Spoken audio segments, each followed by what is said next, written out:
말씀은 신명기 5장 22절부터 33절까지 말씀입니다. 제가 가지고 있는 성경으로 구약성경 270페이지에 있습니다. 신명기 5장 22절부터 33절까지. 우리 같이 한번 봉독하겠습니다.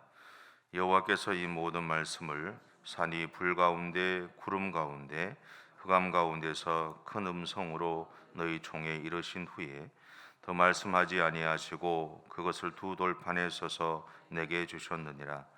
산이 불에 타며 캄캄한 가운데서 나오는 그 소리를 너희가 듣고 너희 지파의 수령과 장로들이 내게 나와 말하되 우리 하나님 여호와께서 그의 영광과 위엄을 우리에게 보이시며 불 가운데서 나오는 음성을 우리가 들었고 하나님이 사람과 말씀하시되 그 사람이 생존하는 것을 오늘 우리가 보았나이다. 이제 우리가 죽을 까닭이 무엇이니까? 이 큰 불이 우리를 삼킬 것이요 만일 우리가 우리 하나님 여호와의 음성을 다시 들으면 죽을 것이라.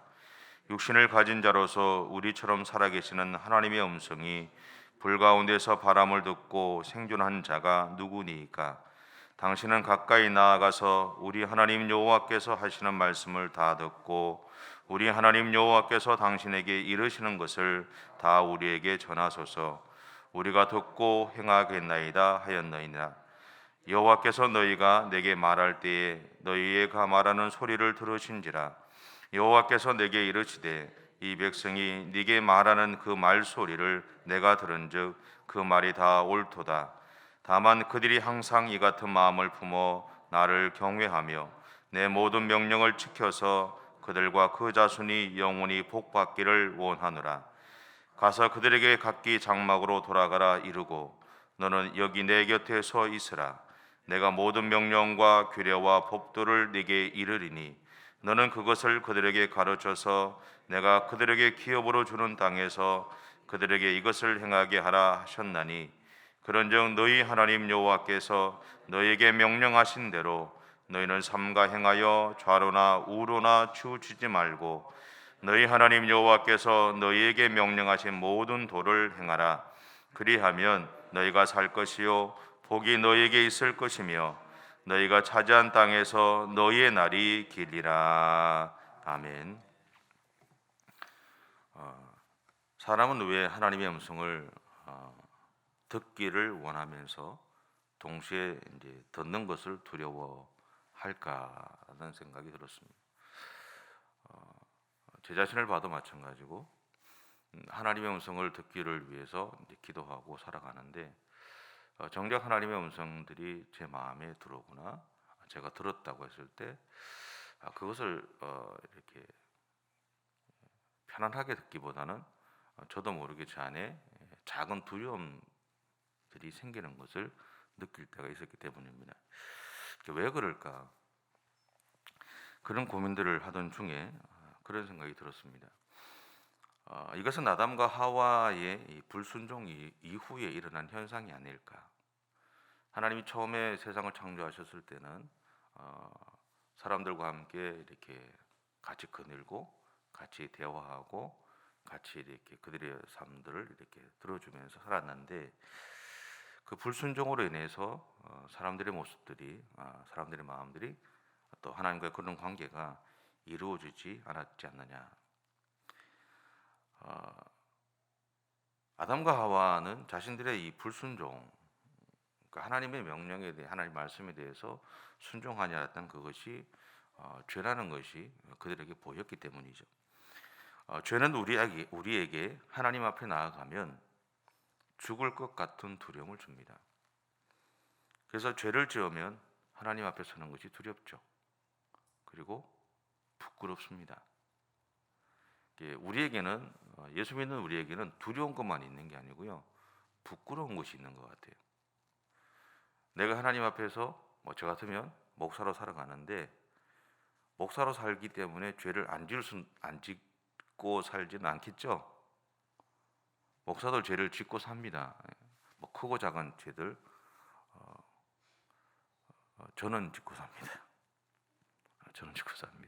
다른 분들은 이야기할 필요 없고 저는 짓고 사는데, 그렇기 때문에 그때마다 느끼는 게 뭐냐면 죄를 지을 때마다 두렵다는 게 느껴지고요. 오랜 시간이 지나가면서 또 그 안에 감추어졌던 마음이 또 하나 드러났던 게 뭐냐면 부끄럽다라는 거죠. 목사이기 때문에 죄를 지어서 부끄럽다는 게 아니라 내 입에서 늘 하나님에 대한 이야기를 하고 하나님의 사랑에 대한 이야기를 하는데, 어느 순간 나도 모르게 죄를 지으면서 있는 제 자신의 모습들이 부끄럽더라고요. 말은 하는데 행동들이나 삶은 그렇지 않은 내 자신의 모습들이 보이면서 부끄러움들을 느끼게 되더라고요. 어쨌든 이런 결과로 인해서 창세기에 보면 아담과 하와가 하나님이 그들을 부르셨을 때 나무 사이에 숨는 일들이 일어납니다. 자신들의 죄됨이 너무나 적나라하게 그들에게 보였기 때문이죠. 로마서 3장 23절은 이렇게 말합니다. 모든 사람이 죄를 범하였음에 하나님의 영광에 이르지 못하더니. 그러니까 이 말씀을 공동 번역으로 보면 모든 사람이 죄를 지었기 때문에 하나님이 주셨던 본래의 영광스러운 모습을 잃어버렸습니다. 그렇게 표현해요. 네, 이런 상황에 있던, 그러니까 바로 그런 상황에 있던 우리들을 구원하시기 위해서 하나님은 예수님을 우리에게 보내셨죠. 로마서 3장 24절부터 26절 말씀인데요. 이걸 제가 공동 번역을 한번 읽어볼게요. 하나님께서는 그리스도 예수를 통해서 모든 사람을 죄에서 풀어주시고 당신과 올바른 관계를 가질 수 있는 은총을 거저 베풀어 주셨습니다. 그리스도를 믿는 사람에게는 죄를 용서해 주시려고 하나님께서 그리스도를 죄물로 내어 주셔서 피를 흘리게 하셨습니다. 이리하여 하나님께서 당신의 정의를 나타내셨습니다. 과거에는 하나님께서 인간의 죄를 참고 눈 감아 주심으로 당신의 죄를 나타내셨고, 오늘날에 와서는 죄를 물으심으로써 당신의 정의를 나타내셨습니다. 이렇게 해서 하나님께서는 당신이 올바르시다는 것과 예수를 믿는 사람이면 누구든지 당신과 올바른 관계에 놓아 주신다는 것을 보여주십니다. 하나님은 오늘 우리에게 예수님을 보내주셔서 우리가 더 이상 두려움에 떨지 않고 하나님의 은혜 안에 살게 하셨죠. 그 하나님이 구약시대의 사람들에게는, 그러니까 예수님이 오시기 전의 사람들에게는 하나님 앞에서 살아갈 수 있는 방법으로 한 가지 제도를 정해 주셨습니다. 그것이 성경에 보면 제사 제도라고 표현하고요, 예배 제도라고 말할 수도 있습니다. 사람들은 이 제사를 통해서, 이 예배를 통해서 하나님과의 연결고리를 계속해서 유지할 수 있었습니다. 이스라엘 백성들이 이 모세를 보면 절대적인 어떤 모습을 보이죠. 그들에게 있어서 모세는요, 하나님과의 연결고리였습니다. 그리고 두 번째는 하나님과 대면하여 알았던 사람이 모세라는 겁니다. 자신들과 비교해 보면 자신들은 하나님과 연결할 수 있는, 누군가를 하나님과 연결할 수 있는 연결고리 역할을 할 수 없거든요. 또 자신들은 하나님을 대면하여 아는 사람도 아닙니다. 오늘 여러분들은 하나님을 만나고 계시죠? 대답을 안 하면 할 때까지 제가 묻는 거 아시죠? 여러분, 오늘 저는 어릴 때 오늘 시대에는 하나님을 만나는 사람이 없다고 생각했습니다. 믿음이 없어서도 아니고요, 은혜를 못 받아서도 아닙니다. 제 눈으로 본 적이 없거든요. 그러니까 하나님을 만나는 사람이 없다고 생각했어요. 근데 저는 제 선친이 돌아가시는 과정에서 하나님을 만나는 사람이 있다는 걸 확신했어요. 흔들리지 않아요, 그것만은.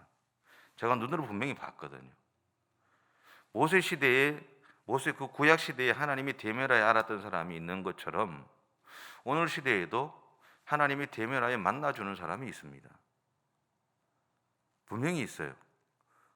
그러니까 오늘 여러분들이 그런 사람이 될 수도 있습니다. 단지 우리가 하나님이 우리를 찾아오셔서 말하시는 것을 우리가 알지 못하기 때문에, 믿지 못하기 때문에 그런 일들이 우리 가운데 없는 것 같이 생각할지 모르지만, 분명한 것은 하나님은 오늘 또 우리에게 찾아오셔서 우리에게 말씀하신다는 겁니다. 안 믿겨지죠? 자, 괜찮습니다. 그게 우리들의 모습이잖아요. 안 믿겨지면 안 믿겨지는 대로, 믿겨지면 믿겨지는 대로 믿는 거예요. 그러면서 우리가 서 있어야 될 자리만 놓치지 않으면 되는 겁니다.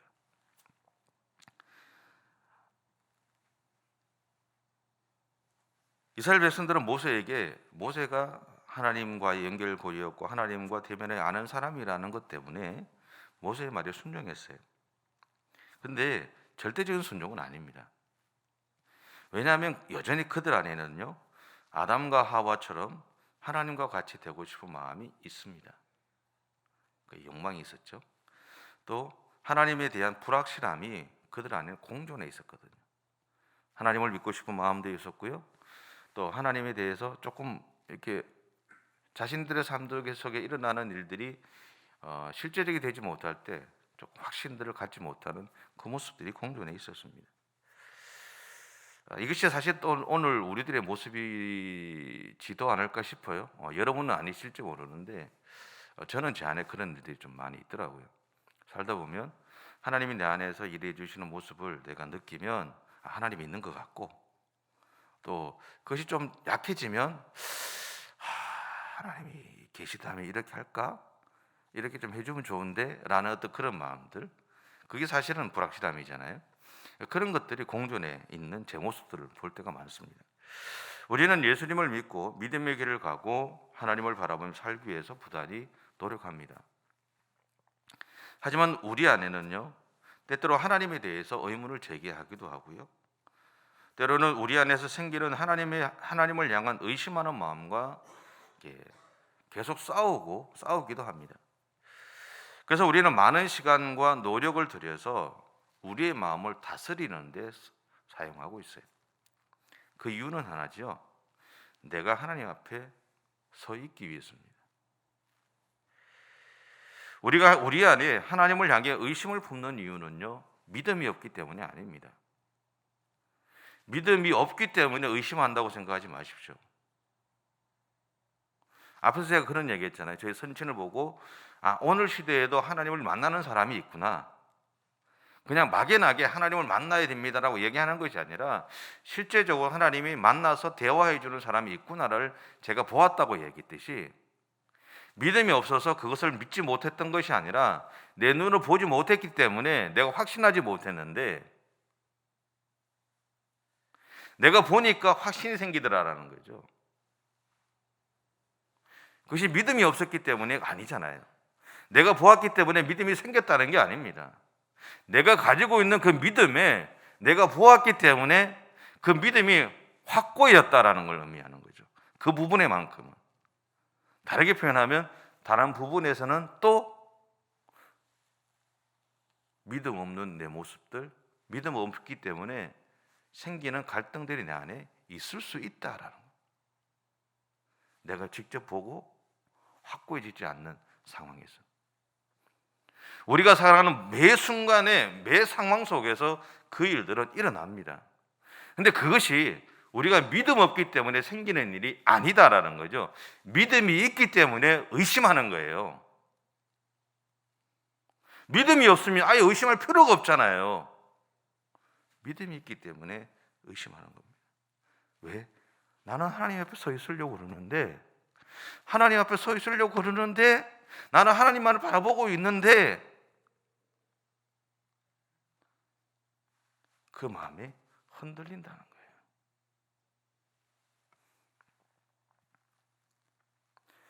여러분, 우리 안에는요, 계속해서 의심하려는 마음이 있을 뿐입니다. 이런 광야 세대나 오늘 우리를 향해서 모세는 하나님의 마음을 한 가지 알려주세요. 오늘 본문 29절인데요. 우리 같이 한번 읽을까요? 29절입니다. 시작. 다만 그들이 항상 이 같은 마음을 품어 나를 경외하며 내 모든 명령을 지켜서 그들과 그 자손이 영원히 복받기를 원하노라. 아멘. 저는 이 말씀을 보면서 얼마나 좋았던지 몰라요. 이 보면 이렇게 되어 있잖아요. 그들과 그 자손이 영원히 복받기를 원하노라. 하나님의 마음은 명확하세요. 우리와 우리의 자손이, 우리의 손자와 우리가 하나님 앞에서 복 받기를 원한다라는 거예요. 우리를 향해서 하나님이 복 주기를 원하신다라는 거예요. 그게 하나님의 마음이에요. 하나님은요, 우리를 때리거나 우리를 실족하기 위해서 우리 안에서 살아가시는 분이 아니에요. 우리를 복 주시기 위해서, 우리가 하나님의 그 복 주심 안에 몸을 있게 하기 위해서 우리 안에서 오늘도 일하고 계세요.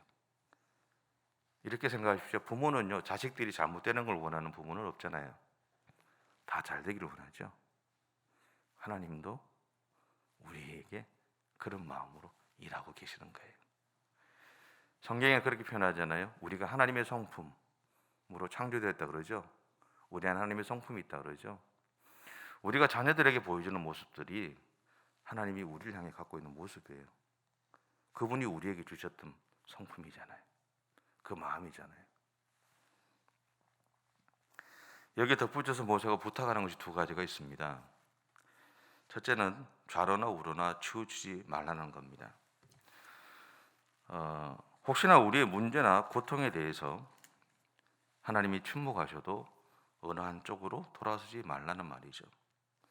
그리고 여전히 우리가 서 있어야 하는 하나님 앞에 머물러 있으라는 말입니다. 내 속에 울분이 치며 오를 때도 있을 거고요. 때로는 하나님을 향해 원망할 때도 있을 거예요. 때로는 하나님을 향해서 분노하실 때도 있을 수 있습니다.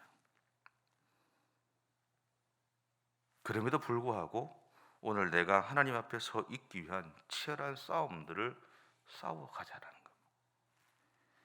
백세에 얻은 아들 이삭을 바치라는 하나님의 명령을 받았던 이 아브라함의 순종을 우리는 칭송합니다. 그의 믿음을 우리는 이야기하고요, 좀 대단하다라고 표현합니다. 그런데 아브라함에 대해서, 그 상황에 대해서 묵상하면 묵상할수록 드는 생각이 뭐냐면, 그가 순종하는 순간에도 그는 절망의 아픔 속에 있었을 거다라는 거예요. 어쩌면 세상이 무너질 것 같은 두려움에 쌓이기도 했을 거고요, 끊임없이 일어나는 하나님에 대한 의심들을 제어할 수 없을 수도 있었을 겁니다. 그럼에도 불구하고 아브라함이 계속해서 그 자리를 피하고 싶은 자신의 마음과 지금의 현실을 부정하고 싶은 욕구와 싸우면서도 그는 하나님 앞에 서 있었다라는 거예요. 이것이 아브라함의 믿음이에요. 이것이 아브라함의 위대함입니다. 여러분, 오늘 우리도 우리의 삶들 속에서 때로는 하나님께서 우리에게 원하시는 대로 하지 않을 때가 많을 거예요. 그것으로 인해서 말로 표현하지는 않지만 여러분 안에 울분도 일어나기도 하고요, 분노도 일어나기도 하고요, 화도 막 일어나기도 하고 막 그럴 겁니다. 근데 그럼에도 불구하고 여전히 하나님 편에 서 있으면, 여전히 하나님 편에 서 있기 위한 여러분 안에서의 치열한 싸움들을 포기하지 않고 싸워간다면 그것이 바로 여러분이 하나님을 향해 갖고 있는 믿음이고 믿음의 위대함입니다. 둘째는요, 하나님께서 명령하신 것을 행하라는 것이죠. 우리는 사랑하는 사람들을 위해서는 그가 원하는 것을 하게 됩니다. 때로는요, 미리 그의 마음을 살펴서 말하지 않는 것까지도 챙기게 되죠. 그러게 우리에게 하나님의 명령을 행하라는 말은요, 다르게 표현하면 하나님을 사랑하라는 말입니다. 곧 우리가 하나님을 사랑하기에 하나님의 말씀에 순종하는 것입니다. 아브라함이 이삭을 하나님께 드리기 위해서 하나님이 지정하신 산에 올라갔을 때, 그리고 그가 칼을 들어서 아들을 죽이려고 했을 때에도 아브라함은 하나님이 미리 준비해 두셨던 제물의 존재를 몰랐습니다. 그런데 그가 하나님을 사랑함으로 그분의 명령에 순종했을 때 하나님은 그의 눈을 여셨죠. 신약에 보면 바울이 다메섹 도상에서 예수님을 만난 다음에 눈 이렇게 안 보였잖아요. 그죠? 아나니아가 와서 기도해 주니까 성경에 뭐라고 했죠? 그의 눈에 있던 눈꺼풀이 벗겨져서 보였다라고 그러잖아요. 그런 것처럼 바로 그 순간이 아브라함에게 있었던 영적인 비늘을 제거해서 하나님이 준비하신 재물을 보게 하신 일들이 일어났다라는 거예요. 그가 하나님을 사랑함으로 순종했을 때 그의 눈을 막고 있었던 영적인 비늘을 하나님이 제거하셔서 하나님이 준비하신 재물을 보게 하셨다라고. 여러분, 이것이 하나님의 은혜이고 하나님의 사랑이지만 이것이 우리의 믿음에 대한 하나님의 응답이기도 합니다. 비록 지금은 하나님이 우리의 삶에 응답하시지 않는 것처럼 보이지만 근데 하나님은 이미 응답해 두고 계십니다. 단지 우리가 볼 수가 없는 거죠. 하나님이 기다리시는 겁니다. 그분을 향한 우리의 믿음의 순종을 기다리시는 거죠. 그 믿음의 순종이 일어날 때 하나님은 우리에게 있는 영적인 비늘을 제거하셔서 보게 하실 거예요. 이미 우리를 너무나 사랑하셔서 준비해 두셨던 것들을. 여러분, 오늘 우리가 하나님의 음성을 듣는 이유가 하나님을 사랑하기 때문이시기를 바랍니다. 다른 이유들은 없으면 좋겠습니다. 여러분 삶들 속에서 하나님을 사랑하기 때문에 하나님의 말씀에 순종하고 하나님이 기뻐하시는 삶을 살아가는 그런 하루의 삶이 되셨으면 좋겠고요. 또 하나님을 사랑함으로 어떤 상황 속에서도 하나님 앞에 머물러 있고 하나님의 말씀대로 행하며 살아가실 수 있으셨으면 좋겠습니다. 여러분, 분명한 것은요, 하나님은 오늘도 우리가 하나님 앞에 머물러 있기를 원하십니다. 어떤 상황 있어도 하나님 앞에 머물러 계십시오. 그런 여러분의 그 믿음에 하나님 오늘도 분명히 응답해 주실 겁니다. 기도하겠습니다. 사랑의 주님, 감사합니다. 우리의 삶에 응답해 주시는 하나님을 신뢰합니다. 저는 오늘 또 우리에게 주어진 하루의 삶을 살아갈 때 우리가 생각하지 못한 일들이 분명히 우리 삶 가운데 일어날 것이고 또 우리도 생각하지 못할 때 우리 안에 분노가 일어나기도 하고 바로 일어나기도 하고 우리를 흔드는 수많은 일들이 우리 가운데 분명히 있을 겁니다. 그런데 주님, 그럼에도 불구하고 그 순간에 우리가 화도 낼 수 있고 그런 환경에 반응할 수도 있지만 그럼에도 불구하고 여전히 우리는 하나님 앞에 머물러 있는 오늘 하루의 삶이 될 수 있도록 인도해 주옵소서. 우리가 약해서 하나님 그렇게 하지 못하는 순간도 있겠지만 근데 분명한 것은 성령께서 오늘도 그렇게 할 수 있도록 우리를 도와주실 것을 믿습니다. 그렇게 성령께서 우리 가운데 일해 주실 것을 요청합니다. 주님, 우리는 약합니다. 그러나 우리는 오늘도 하나님만을 바라보고 하나님 앞에 머물러 있고 싶습니다. 그리고 하나님의 말씀에 순종하고자 합니다. 주님, 오늘 하루에 우리의 그런 믿음의 여정 가운데 하나님 함께해 주셔서 우리로 하여금 그러한 믿음의 삶을 살아갈 수 있도록 우리 가운데 은혜 위에 은혜를 허락해 주시옵소서. 그래서 오늘 하루의 삶을 우리가 돌아보았을 때 하나님이 우리 가운데 어떻게 응답해 주시고 우리 가운데 역사해 주셨는지를 돌아보며 하나님 앞에 영광을 돌리는 삶을 살아갈 수 있는 우리 모든 성도들의 생애가 되어줄 수 있도록 하나님 함께해 주시옵소서. 감사드리며 예수님의 이름으로 기도드립니다. 아멘. 하늘에 계신 우리 아버지, 아버지의 이름을 거룩하게 하시며 아버지의 나라가 오게 하시며 아버지의 뜻이 하늘에서와 같이 땅에서도 이루어지게 하소서. 오늘 우리에게 일용할 양식을 주시고 우리가 우리에게 잘못한 사람을 용서하여 준 것 같이 우리 죄를 용서하여 주시고 우리를 시험에 빠지지 않게 하시고 악에서 구하소서. 나라와 권능과 영광이 영원히 아버지의 것입니다. 아멘.